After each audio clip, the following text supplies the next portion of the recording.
নরসিংদী বাণিজ্য মেলায় সবথেকে আকর্ষণীয় স্টল আমার কাছে মনে হয়েছে এই পানের স্টলটা। আমার কাছে তো বেশ ভালো লেগেছে। যে পান না খায় তারও ইচ্ছে করবে একটা পান খাওয়ার জন্য। এত সুন্দর করে ডেকোরেশন করেছে। আর এদিকে মিউজিকের তালে তালে পানির ফোয়ারাটা সুন্দরভাবে একবার উপরে উঠছিল নামছিল, এটা দেখেও কিন্তু ভালো লাগছে। যারা বই প্রেমী আছেন তাদের কিন্তু হতাশ হওয়ার কিছু নেই। এখানে আপনারা আপনাদের পছন্দ মতো বই পেয়ে যাবেন।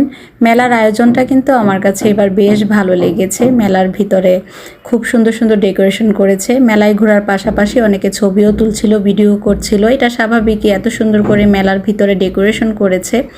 আপনারা ইচ্ছে করলে ভিডিও, ছবি সবই নিতে পারবেন। আর কেনাকাটা তো আছেই।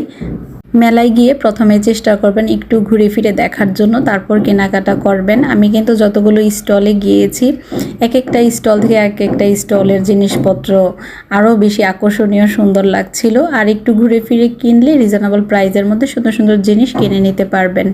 মেলায় ঘোরার পাশাপাশি একটু একটু করে ভিডিও করছিলাম আপনাদের সাথে শেয়ার করার জন্য। মেলায় এর আগেও আসা হয়েছে, তখন একটা ভিডিও দিয়েছিলাম, আপনাদের সাথে শেয়ার করেছিলাম। তো তখন কিন্তু মেলাটা এত জমজমাট হয়ে বসেনি। আজকে মেলায় এসে আমার যা দেখছিলাম তাই পছন্দ হচ্ছিল। খুব সুন্দর সুন্দর জিনিসপত্র উঠেছে।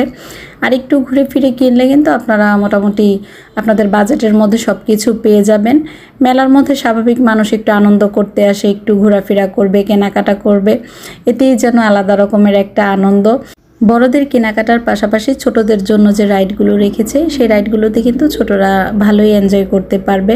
আর আমরা কিন্তু স্বাভাবিক বাচ্চাদের আনন্দের জন্যই মেলার ভিতরে আসি। আর মেলার ভিতরে আমার কিছু কিছু কাচের জিনিসপত্র, মগ, এগুলো এত বেশি পছন্দ হয়েছে।